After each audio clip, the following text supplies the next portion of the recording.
and I'm on a mission to connect with every creative writer in the world. And I need your help. The world is constantly changing, which is why it's our duty, no, it's our responsibility to inspire creativity. My creative writing tips, tricks, and strategies are gonna help you become a better writer, so that way you can beat procrastination. Join me on this journey to unite the creative writing industry. And let's inspire creativity in the world together. What does creative writing mean to you? Welcome to Kauffman Writes, your daily writing live stream for motivation, discussion, strategy, advice, and maybe a little bit of procrastination. And today you found yourself at World Building Wednesdays. Welcome. Today we're going to be hopping into how do you develop the rough draft while you're working on world building? How do you keep that in mind as you're writing the story? What are things that you want to have in the back of your mind while you're working on the characters and the plot to create as believable of a world as possible? So that way you can minimize the amount of work that you have to do in the second and later drafts. Awesome. So before we get into that, if you're watching on the replay, I got you covered. Timestamps will be added to the end of the video. So that way, when you're watching this on the replay, you can hop to any part of the video that brings you the most value. All right, beautiful. And if you stick around till after the world building discussion, then I'll be doing my daily writing sprint. Make sure to join along if you need to get some writing done. And by the way, I have a crazy part of the story that I'm working on with my story Last Scarecrow. So make sure that you stay tuned because it's we got some things going on for sure. I'm about 75% of the way into it. All right, so perfect. Let's hop straight into it. So with world building, I like to ask myself, what are things that I need to keep in mind, or what are things that I do when I'm working on the rough draft, when I'm working on early drafts of my fantasy story? All right, so when I have my characters going through let's say they're going through a new location, or they're traversing the world, whether they're meeting with dragons or they're meeting in kingdoms, you name it. What are things that I need to keep in mind? I want to know, obviously we want to add more details, but I want to know what types of details, perfect. What types of details are necessary for world building? And this is a great question that you want to ask yourself. So if you're in a location, let's say, I'll give you an example. Characters passing through a destroyed kingdom, or well, actually, we'll make it smaller. Do a little smaller concept. They're passing through a strange village. Perfect. Excellent. So what types of things do I want to ask myself when I'm thinking of them passing through that village of my fantasy world?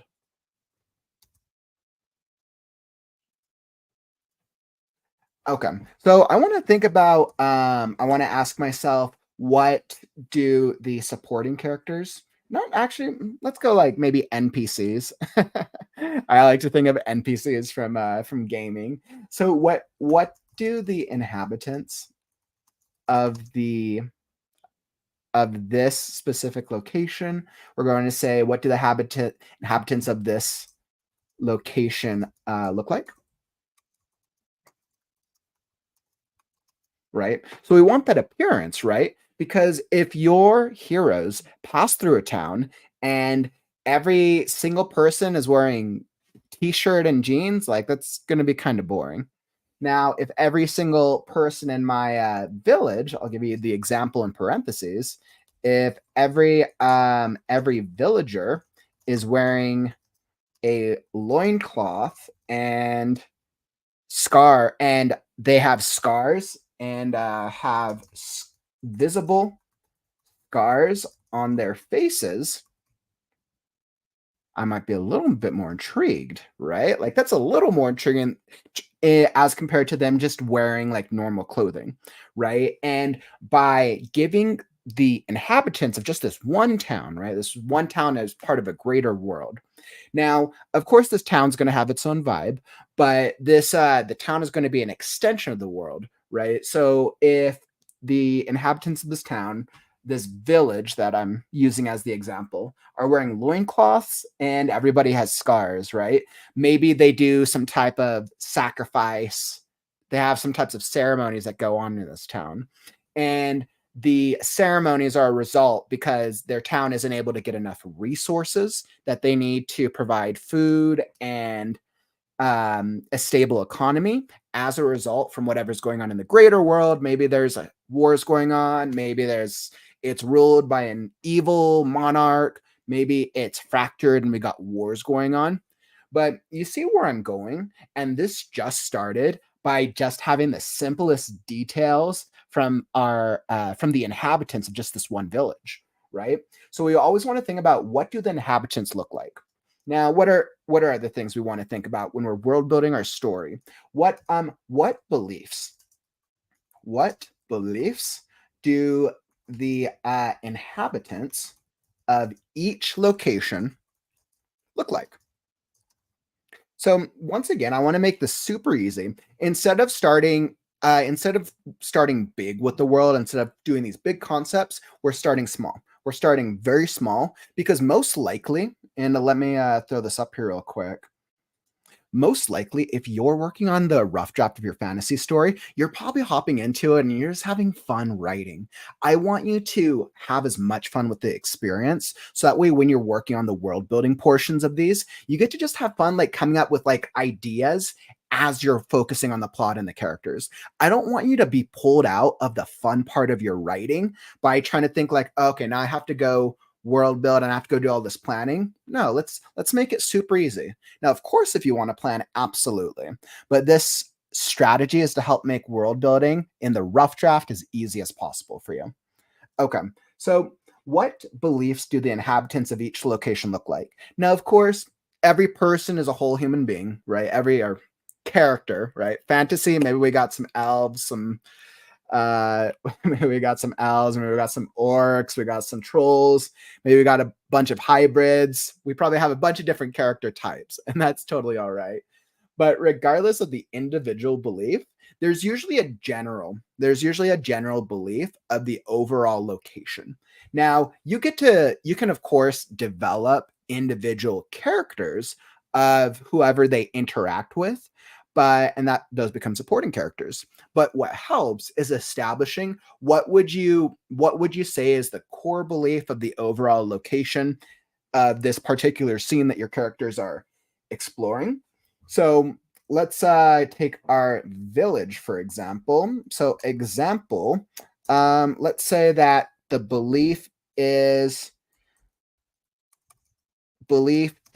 let's do something crazy, right? This will be crazy. The belief is pain brings them closer to a deity. I won't put God this time. We'll put a deity because it could be any like type of god, or maybe it could be like a Greek styled god, like a Greek mythological god, or maybe it could just be an object, right? We can play around with whatever the thing is that they believe that they look up to, but for now, I'm just creating a general outline for it, right? So this idea, the belief, their core belief as a village is that pain brings them closer to their deity. And we're like, oh, interesting. That actually goes in line with what we had set from them having visible scars on their faces. We're like, oh, okay. So we're kind of taking that a little step deeper. That sounds fun. Okay. So what else do we want to be aware of when we're working on world building? All right. So let's as your characters are traveling through through whatever locations they are adventuring through, we have how the location looks. Now, we started specifically on the characters, all of the minor characters who are going to be filling out this world and who are going to be filling out the background of this world.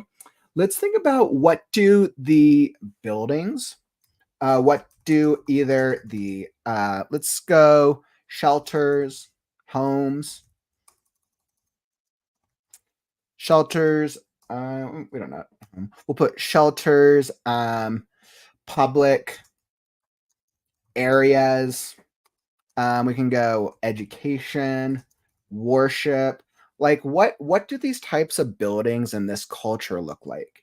Whether you're working on a fantasy story that's like from something out of like the world of Avatar, where it's you're with the Navi and everything's a lot more part of the earth and it's a lot more nature friendly, or whether you're doing something that's a little bit more like an industrial fantasy where the buildings are much more familiar with what we would look at, you want to be aware of what is the style. What do either the shelters, public areas, education, worship places look like? Now, a good reason to ask yourself this is because as your characters are traveling through this locale, you want your characters to be able to be looking at and be able to like touch upon some type of detail about this surrounding area, right? So if they're commenting on it, it allows you to further build out the world. Now, in my example with the village, let's say that the village buildings are all built with, man, I feel like we're going something a little darker. So let's say that the village buildings are all built with a form of coal that has been melted down into a new type of material. And let's have fun. Let's just call this material. Let's make up a name for it. Let's go.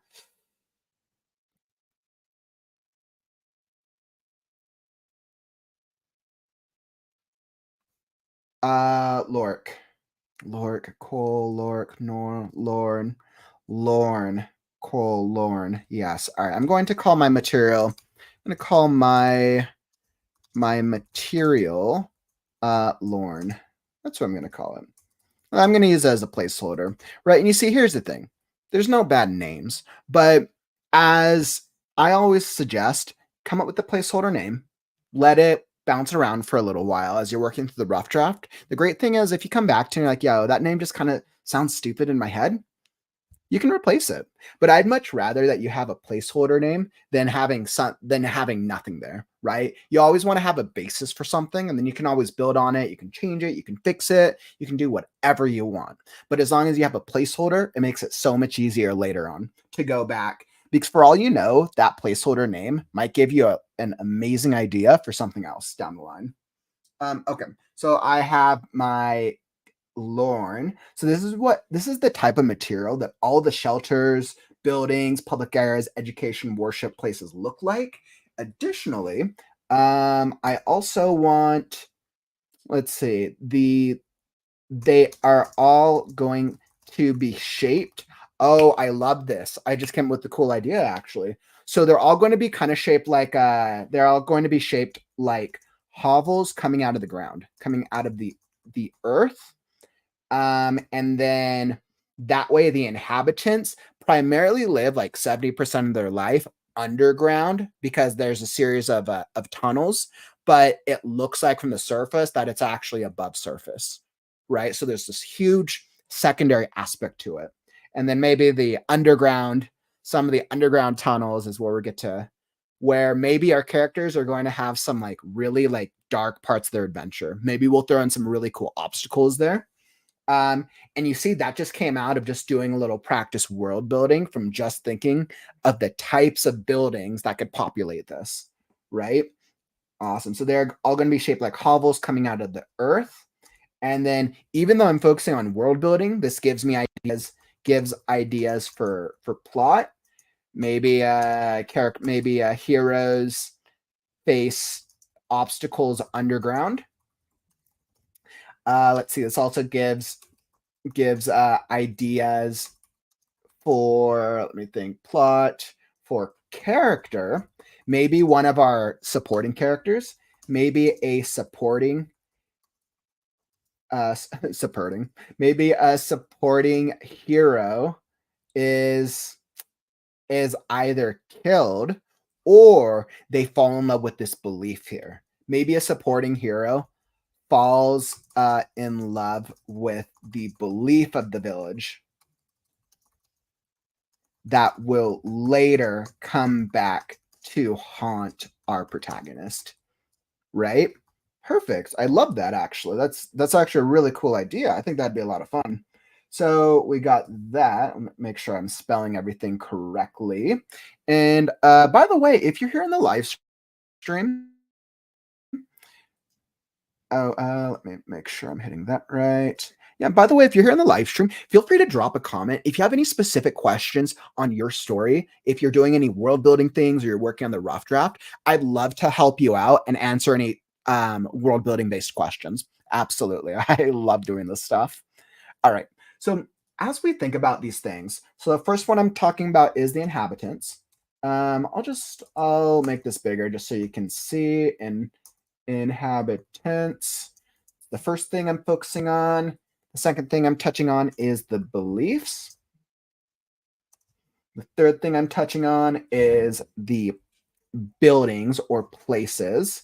The we'll just call them the structures. Oh, yeah, we'll call them structures for now. That's fine. Structures. All right. So we have these three things. Now, what else adds to world building? So we have the inhabitants, the beliefs, and the structures. Now, if we're envisioning our heroes, heroes going through this place, what other things can contribute to world building?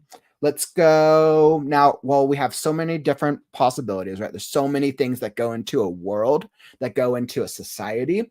Let's think of like the biggest things first. What would be the most obvious? If there's any, we could either go the leadership or we could go an organization, right? So for all intents and purposes, let's just go one organization. Now, of course, maybe this location has like different factions. Maybe it has one faction. Maybe it's divided by different races or maybe different magic abilities. There's so many different directions you could take it in. But for now, just to make this super easy, let's just focus on one, right? So we're going to focus on an organization. We'll put it as organizations slash groups. And for now, we're going to make this our leadership group of the one. So we want to think about what is this group that could be running this specific town. Now, let's go. What would be fun? So what group is currently, what group is most predominant in this location? Now, for example, in my village, let's say that the clearly, and now that we have some groundwork for some of the ideas, we can actually use what we've developed to actually keep world building it out. This is the great thing. Once you've come up with a couple ideas, you can start building on those ideas and they start becoming more and more in depth. And that's the fun part. So if I'm trying to think of like, okay, organizations and earn groups, and let's say I'm like, hey, I'm kind of at a loss for ideas. I don't have something new that's coming to me right now. This is like a perfect idea, perfect example. And let me just like real quick, if you're ever stuck in developing ideas for your rough draft, you get to a point, you can actually use this strategy for any part of storytelling. Like this strategy will absolutely help you.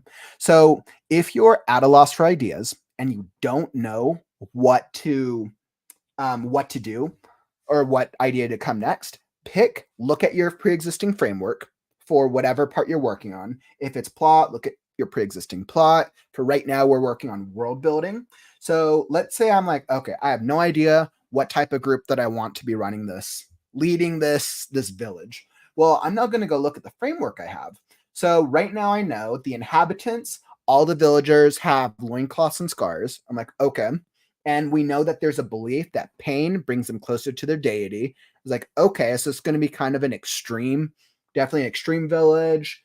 And then I've developed the structures. So, like, I know that they're going to be made out of this material called lorn, but 70% of their life takes place underground.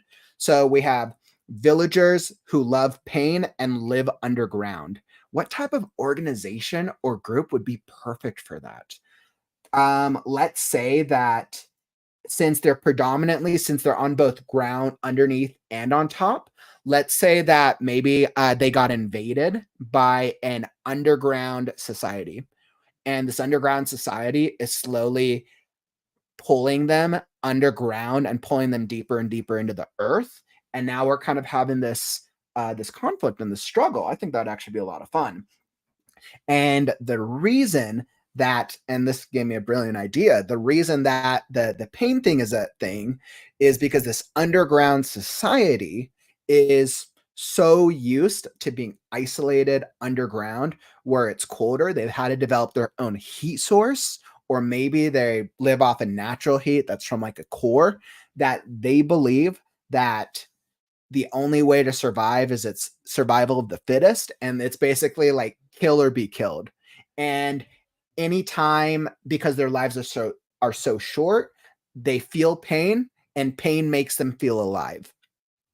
So we're going to have this underground. We're going to call them like some mole people. We're going to have this our group be the underground mole people. That's what we're going to call them right now. I don't know if I'm too happy about the name of mole people.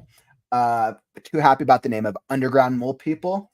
But remember, let's not worry ourselves or be like, hey, I can't come up with something. Let's come up with a placeholder. We can always change it. That's the beautiful thing. So right now I'm going to have underground mole people, and they're going to be they actually come from deep within the earth.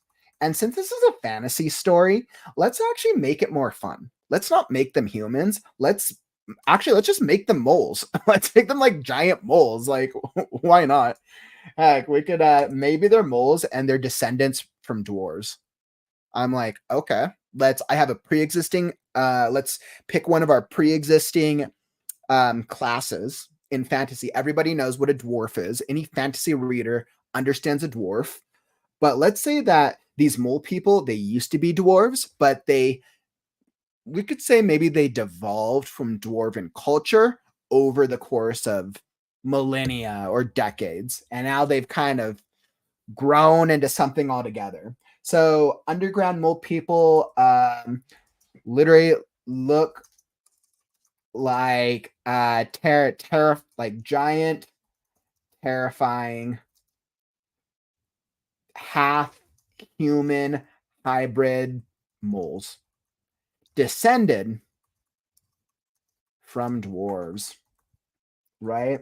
And then now I have this weird so they basically took over this town, and now they're kind of growing this town, and they're all about pain. So they've kind of convinced the villagers that pain is a good thing. So more of the villagers are being convinced. And now what we've done is we have a couple obstacle opportunities. There's a couple opportunities, a couple ways that we could go about exploring this town. Now, let's say that you're heroes. Maybe this town is just like one small location and you don't want to spend a lot of time on it. The great thing is, even though that we've started developing a lot of these core ideas, the great thing is your heroes can touch on any of these things. They can touch on all of them. They can touch on bits of them. And even if they don't touch on everything, you can always come back later. How do you know that they just passed through this town, and this is just going to be, let's say they go through this town, it'll be one chapter, and they just ran away from the antagonist. They're hiding because one of their allies is super sick. They're looking for a healer, and this town offers them shelter. Like, yeah, we have a healer, but realistically, they actually want to pull them in, and the mole people want to kill them.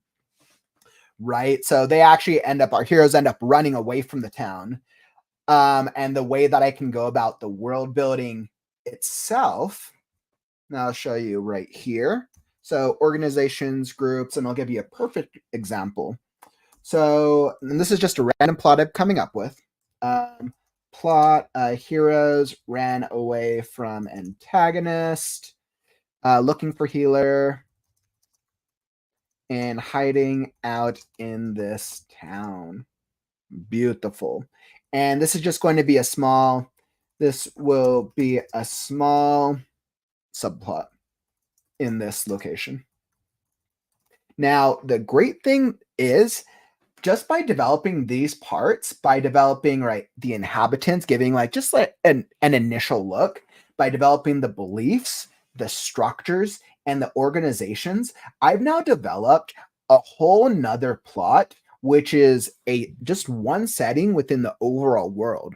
The greater thing that or the awesome thing is by doing this type of framework for each location, like you don't have to go too in depth. It's just a matter of coming up with some cool ideas. Sometimes you can even do a lot of this in your head. You come up with these ideas, and then some of these core frameworks of this specific location can then funnel back into the greater complexity of the world and the story that you're telling. So if I had this thing about mole people and there used to be dwarves, what if the reason that the dwarves went underground was because of a large world catastrophic event that started off your story? And now, oh wow, look, I can actually tie that in. There's a reason that the group went underground, and now there's actually a tie into the greater world.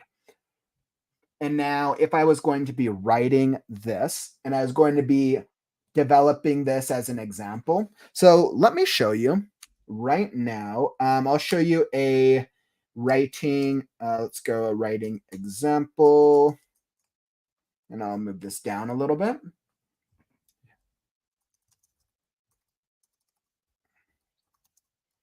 All right, so this is perfect. So I'm going to show you right now. I'll show you basically how I Awesome. So I'll show you what if I was working on this and I was, let's say, like working on the next scene for the story, how I would actually turn this into a specific scene that's touching on all four of these elements. And if you're just hopping into the stream or the replay, feel free to join in and you can try this out yourself. This is actually a super cool idea. We're actually just going over some different elements of world building. And right now it's on like a specific location if you're working on your rough draft of your story. Okay, so we got the inhabitant, the beliefs, the structures, and the organization.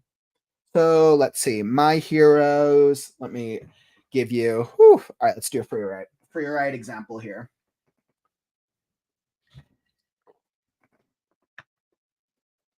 Okay, so let's say our heroes ran away. Mm, our heroes fled from the evil our heroes fled from the deranged clutches of the evil Lord Malthus. All right, we're gonna go Malthus right now. The battle nearly drained them of all their magical energy, and Lenora, the cute one. We'll throw in little something funny there. Lenora, the cute one, was gravely injured from the fight. And we'll throw in a little dialogue. Let me just double space this, make it easier for you to see. All right. We'll start off with some dialogue. Yo, Lenora. Uh, yo, Lenora. Yo, Lena. We'll go Len. Cool. We're doing a nickname. Yo, Len. Your your fighting your fighting skills were the baddest. YOLO. We're gonna have a YOLO character. YOLO. YOLO whispered. YOLO whispered as he held her hand. As he held her hand desperately.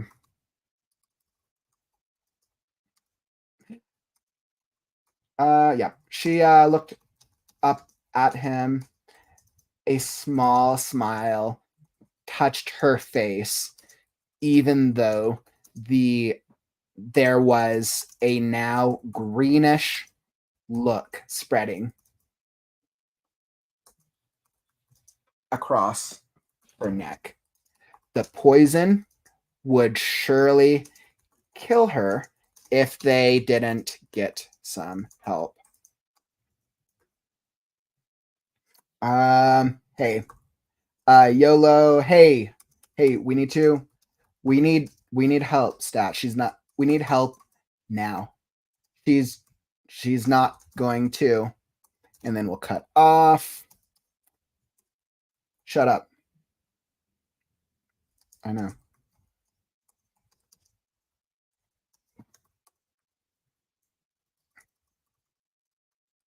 Perfect. So now what you've seen is I've just set up, and this is just a little character and plot that I've set up for this scene. So now they're going to arrive at the village.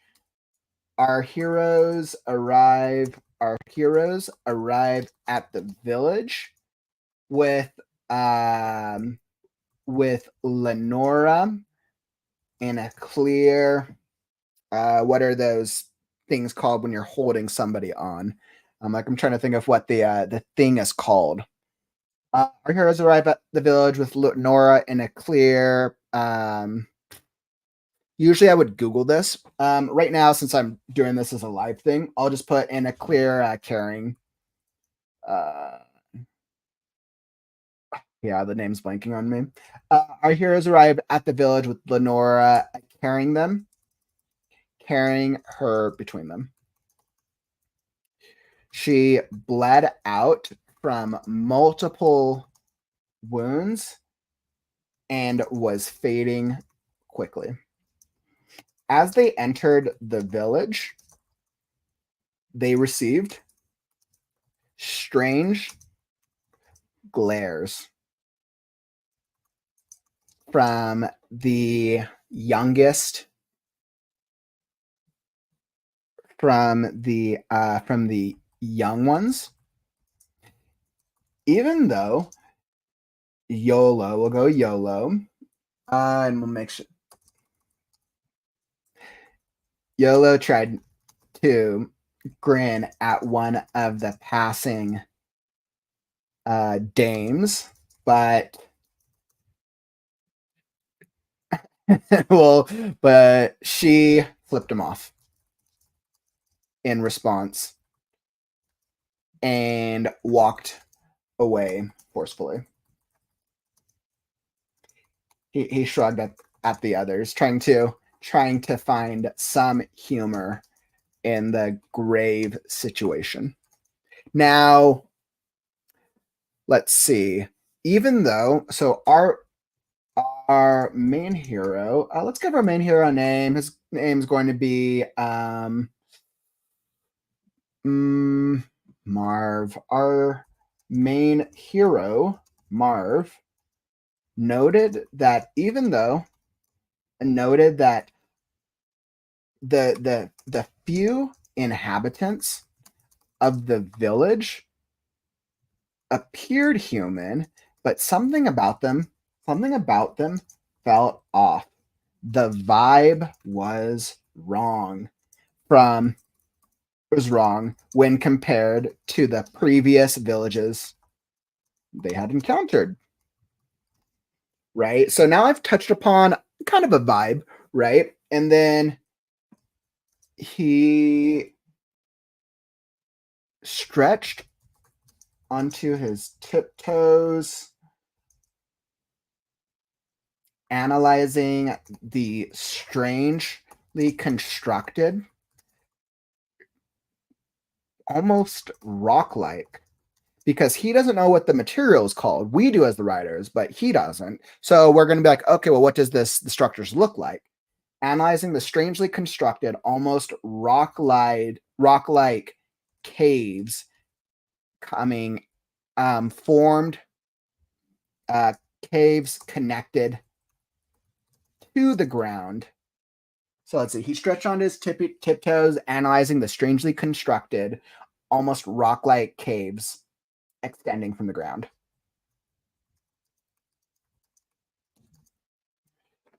All right. So what you see here now, this is just a very quick, like obviously it's going to need some editing for sure. So what I've done here is now I've touched on a couple things. So our heroes arrive at the village. We've set up some, I set up some plot for you. And now we've set up what I've done is by YOLO interacting with just one inhabitant. Now clearly, maybe she's just giving him the wrong vibe because he tried to be a player even though he's carrying his friend who's dying, right? Actually speaks more to YOLO than anybody else. And then clearly Marv is the more our main hero is the one who's like, hey, we gotta do something. She ain't gonna make it. Lenora tried to raise a hand. They were approached by two. Let's see. They're approached by two scantily clad warriors. We'll put clad men donned in nothing but loincloths. And we'll put axes at their hips.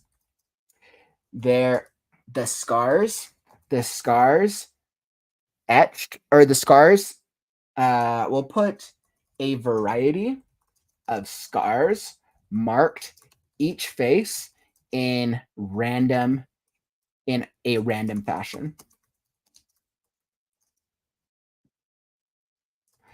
Lenora tried Lenora attempted to raise a hand but dropped it, coughing out blood instead. Okay, so I've done a little bit more plot in developing the story now, but what's interesting is you see how I've developed a plot, I've developed just a couple characters, and this is just a very bare concept just from the world building. So, just from the inhabitants, the beliefs, the structures, and the organization, of which I haven't even touched on the organization yet. I've developed a story where heroes are running from the bad guy, and now we're actually getting to show how our characters are going to interact with this specific setting in the world, right? So, our characters are going to now interact with the inhabitants. They'll probably be greeted by them. And then when they stay in the shelter, the mole people are going to try to come and do something to them. The beliefs of it is this is clear that the village is very very, very sheltered and very not welcoming to outsiders, probably because they've been clearly terrorized previously. That I touched upon the structures. We would get to explore them a little bit more when we go to like wherever they're staying or wherever there's a healing place. And then the plot of this section would probably revolve around the organization and how the organization interacts with the heroes and if they're actually willing to help. So I just wanted to give you a bare base outline. Now, if I was going to continue this, I would be focusing on the welcoming with the leader, what the organization would look like, and how it would affect our heroes. We got, what's that? Lenora, Marv, and YOLO. All right, perfect. So I just wanted to give you a couple examples there as we're developing our world. Awesome. So I feel like we covered a good little bit of ground, especially if we're developing a fantasy world in our rough draft. Definitely feel free to drop a question if you have anything that you want to know, whether you're watching on the live stream or the replay, and I will be happy to help you out. And by the way, if you're enjoying the stream, make sure to follow and subscribe. I go live every single day.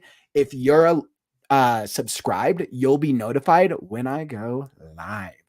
All right, all right, all right.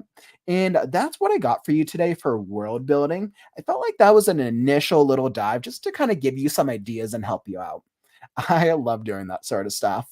Now, with building behind us, I'm going to hop into our daily writing sprint. I'm going to get 25 minutes on the clock. I really want to work on some last Scarecrow because the scene I'm working on is intense.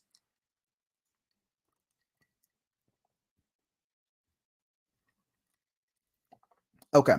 So let me throw up some music.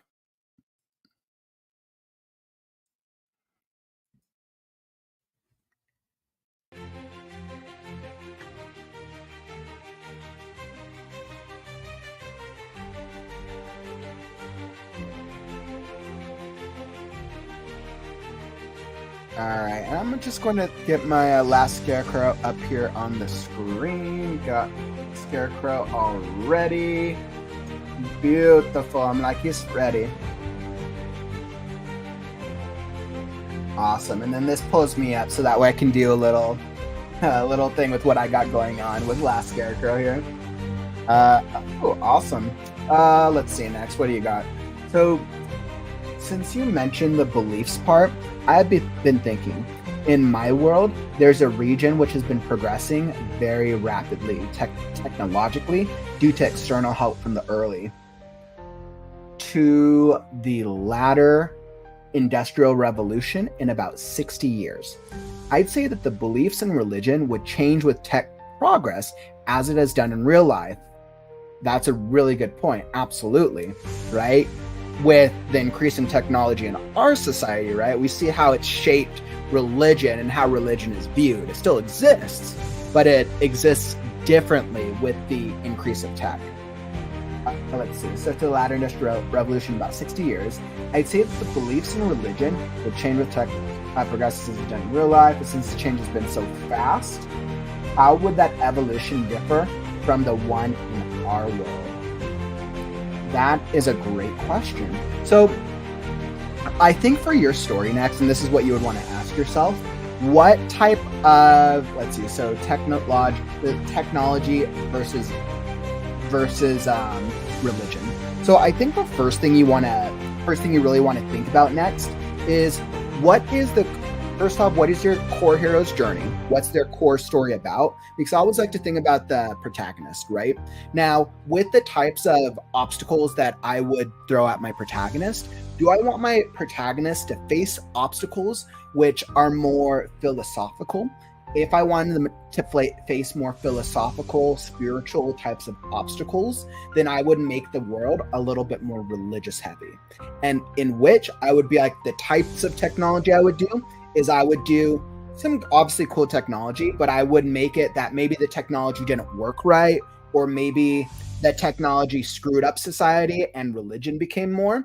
And then as such, the hero, whatever obstacles you create, would force the hero to face spiritual type obstacles. For example, maybe the hero comes across a villain who has technology, who uses this piece of tech, but they've convinced all their followers that the tech is a god, right?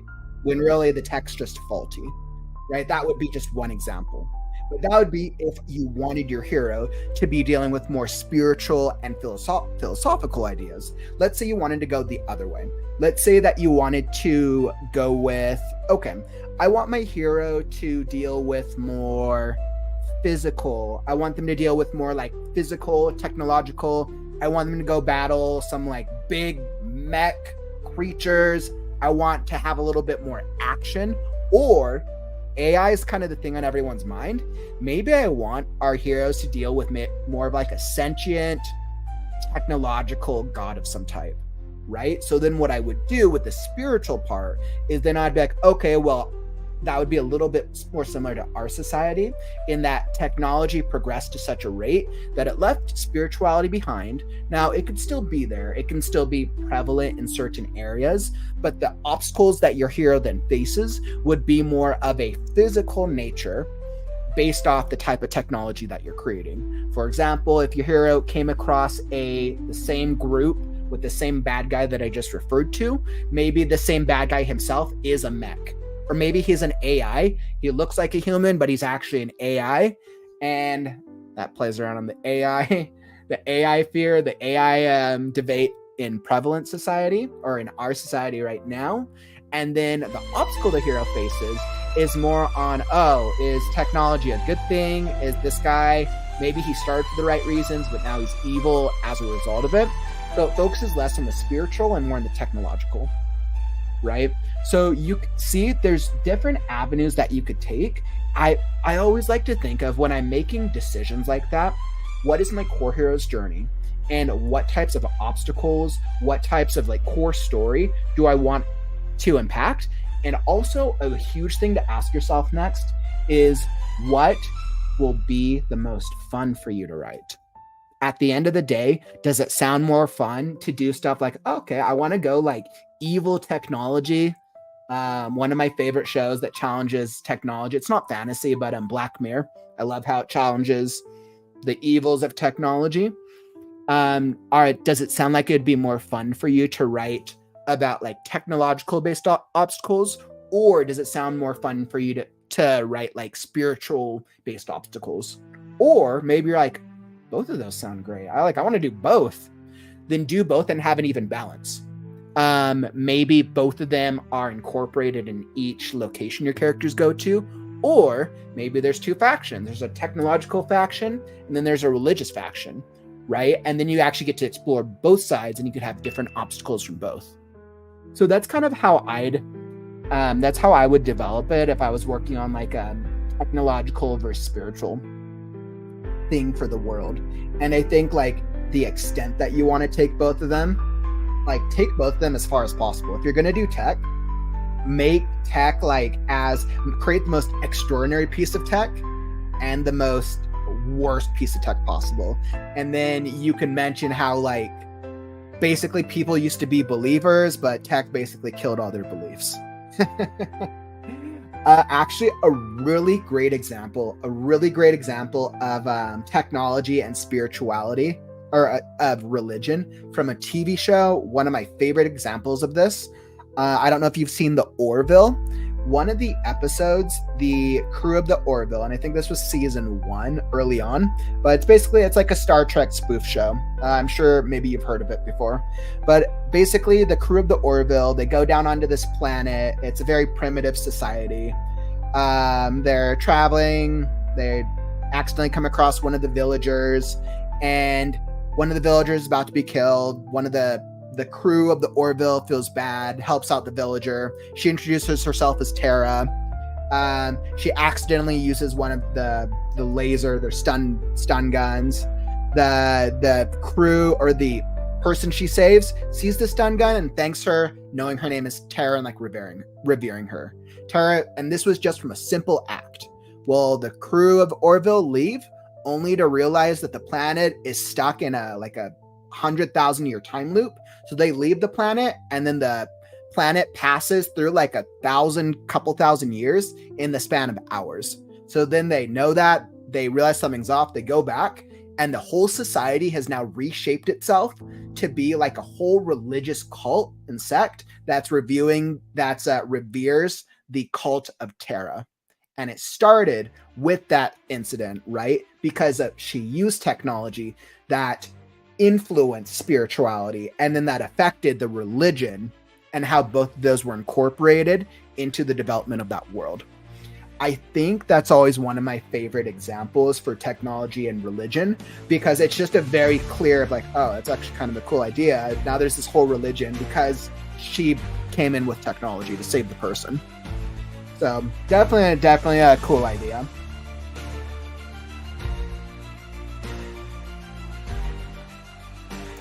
Awesome.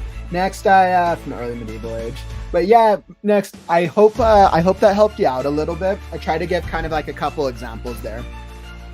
Absolutely. I love tech, and I love the idea of the tech versus spirituality debate. If you're in a fantasy medieval setting, like all you do is you just apply the type of tech you want in that world. Awesome, sweet. Glad I could help you out, my friend.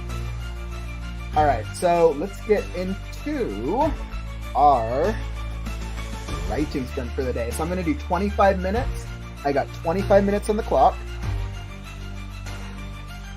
I realized my music was really loud for that entire answer. Hopefully you're able to hear all that. Okay, so I got 25 minutes on the clock, and it's time right now.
I realized I forgot to start the timer.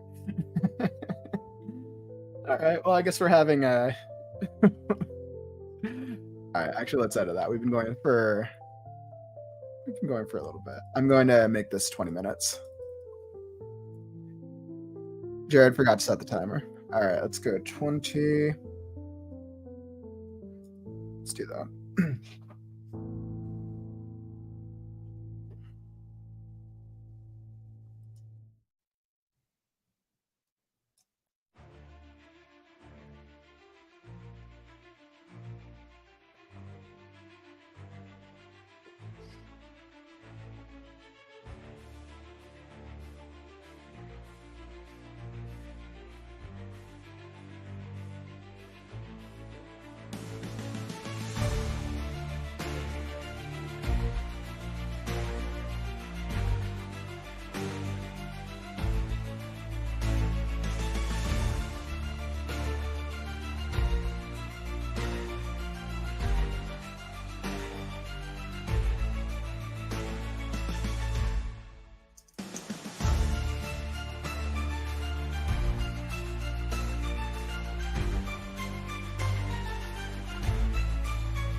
Ooh, okay.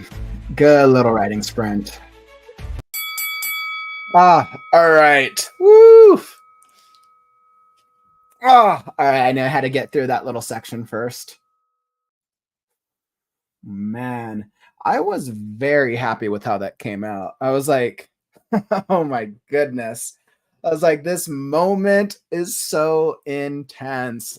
Ah, wow. So, like, I got a lot going on. I've been planning out this moment for a while. And like I was thinking of how I wanted to go about it. And like clearly the otter returned from previous in the story. And clearly she's evil for some reason, which we're about to learn. And she basically showed up with the blade, which is the blade that Skunk's been carrying for the past section of the story. And she had basically trapped the pixie in the jar, and she wants the magic that Scarecrow had found from the last graveyard. She mentioned that she's been tracking him, or that she's been waiting for this moment since the very first moment that Crow mentioned Scarecrow way earlier back in the story.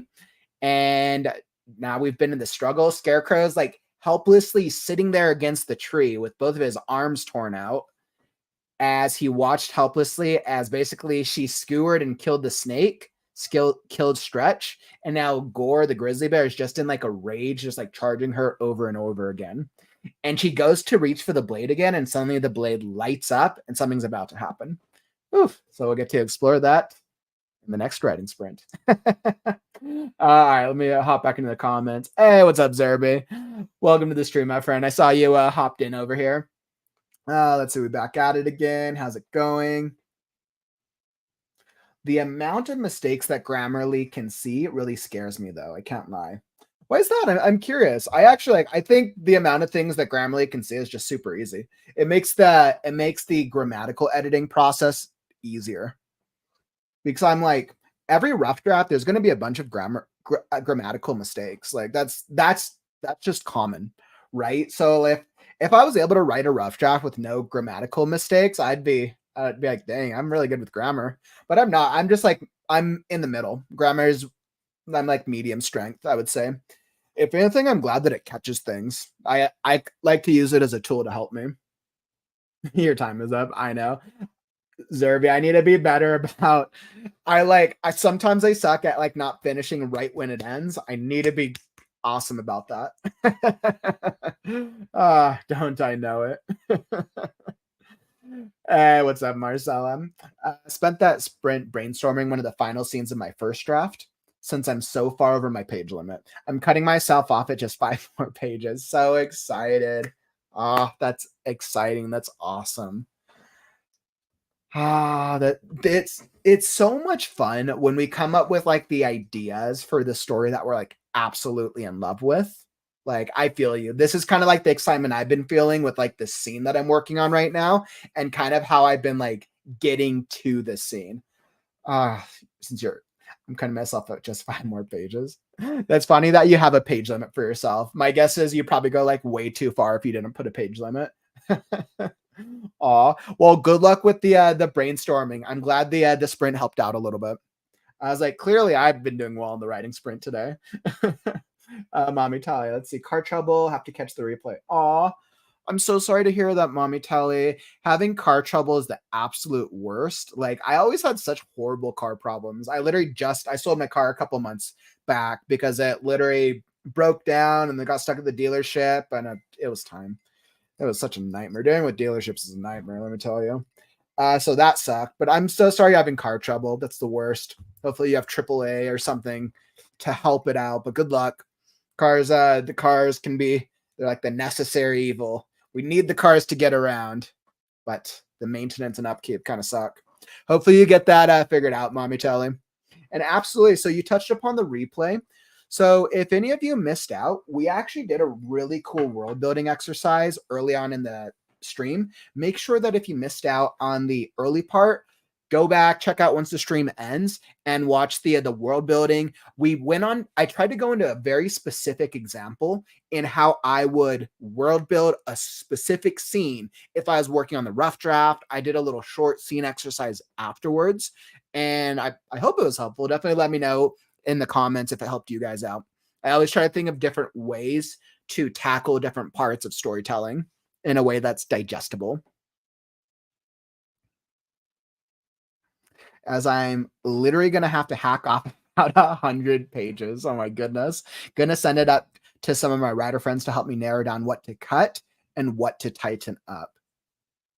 Yeah, Marcella, and definitely make sure that if you need the feedback on the on like excerpts, feel free to send an excerpt on the story show on our Saturday stream. Would love to take a look at it. From what you've talked about your story so far, it sounds really cool. Sounds super cool. And I think the fact that you have so many ideas just goes to show how diverse of a world that you're creating and how much like themes, messages, and stories that like need to be told.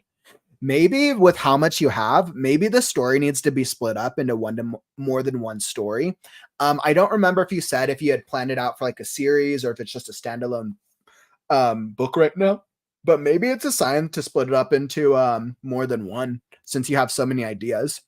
Usually when I have too much and I need to cut back, I need to go back, or I need to tailor down, and this is before I bring in an editor, the questions that I usually ask myself is, what is the main protagonist's journey?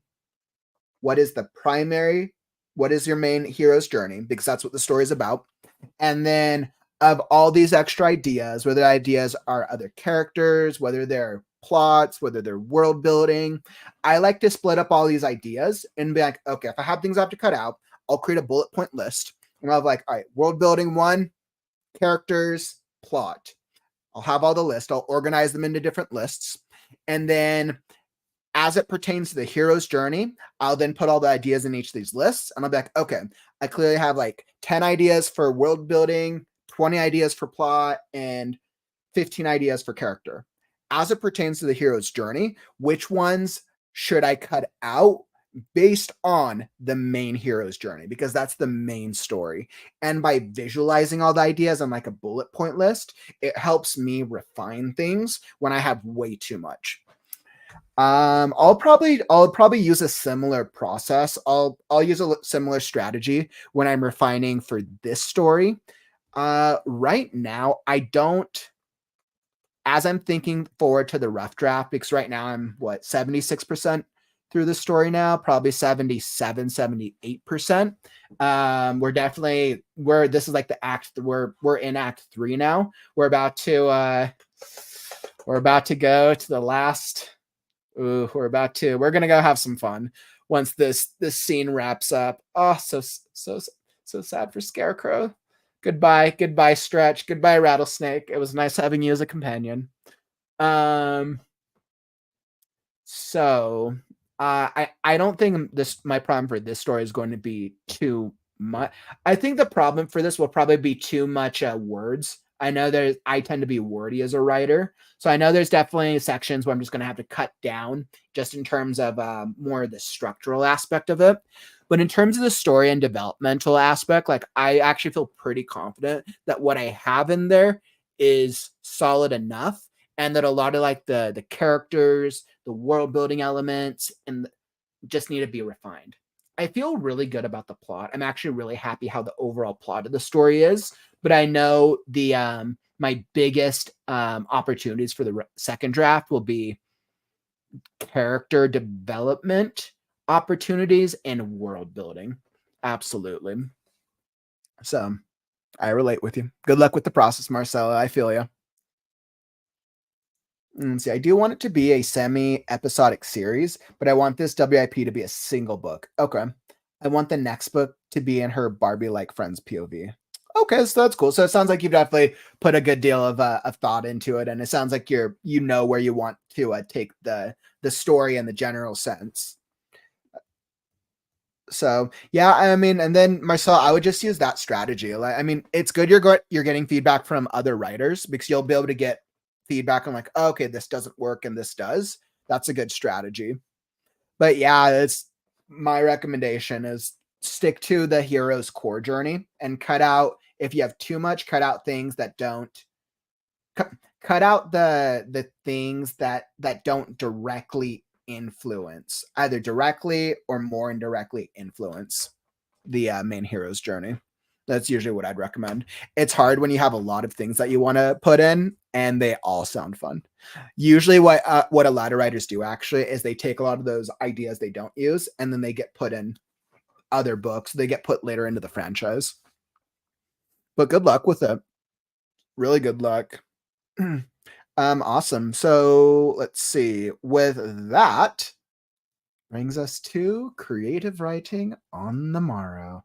So, tomorrow's Thursday is going to be my earliest stream that I've done in probably the first stream, earliest stream I've ever done. It was interesting that based on what I've been seeing, that the analytics have shown that a lot of the writing community or a lot of the writers who are showing up to these streams tend to be on earlier than I anticipated in the week.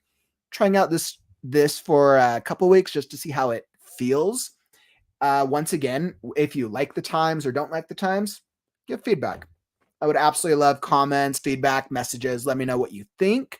Tomorrow's stream will be at 10 a.m. I'm going to be trying a morning stream, which technically is probably going to be like afternoon for a lot of you, but it's really targeting that afternoon time period.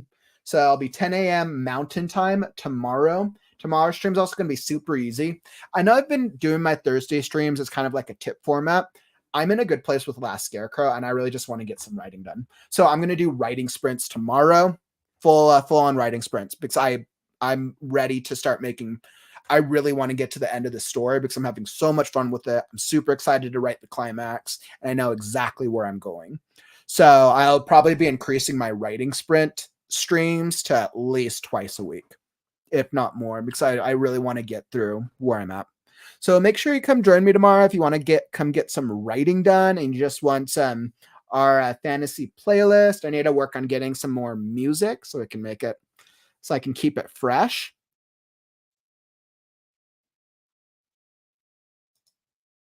I am Zerby. I am. I usually tend to do my streams in about a 1 to 2 hour interval, and where I'm pretty good right now. Aw. Well, I'll be back tomorrow. Come back and join the stream tomorrow. And definitely, like, if you have any writing questions, feel free to message me. Let's see, you're on Twitch, so feel free to whisper me on Twitch if you have any writing questions. But for the live stream, I'll be back tomorrow, 10 a.m. And let's get some writing done. Let's do it. All right, and that. Oh, don't forget to like the stream on your way out. Make sure to add the like the stream. 10 a.m. I am 10 a.m. Mountain Time, so that means that it'll be 10 a.m. Mountain Time, which means unless you're Pacific Time, it'll probably be afternoon. Yeah, Zerby, it's something that I'm trying out. I've never done like an early, which technically it'll be like an afternoon stream, but I'm trying it out because Thursdays are always like my slowest day. And even when I do the Thursday streams later on, like they're just usually really slow.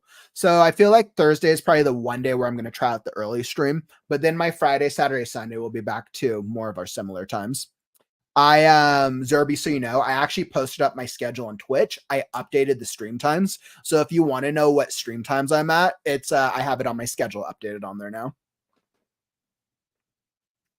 So awesome. Yeah, come join me all for more writing sprints tomorrow. And then Friday, story time. Next chapter, or maybe chapters of Fourth Wing. I was having so much fun reading Fourth Wing. Like, I don't even know if the story is going to be good or not. I'm just having fun reading it with all y'all. So Friday we'll be doing a Fourth Wing. Saturday is our story critique show. Make sure to email me at Kauffman at thecreativeghost.com. Let me throw up my email.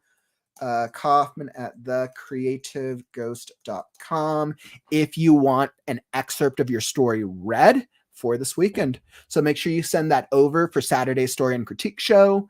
And then Sunday, we'll be back with the Creative Right Now podcast, where I will be interviewing and sitting down with my friend, Josh Makes Movies. And we'll be looking into a little bit more of a visual perspective in how do we tell stories that are visually engaging, right? Josh tends to do a lot more comedic stuff, and I love that. I could learn so much from the comedic approach. So we'll be back with the podcast on Sunday, and that, my friends, is all that I got for you today. Don't forget, words are wind, but stories are forever. I'm Kauffman, and I'll catch you on the morrow. Stay creative, writer friends.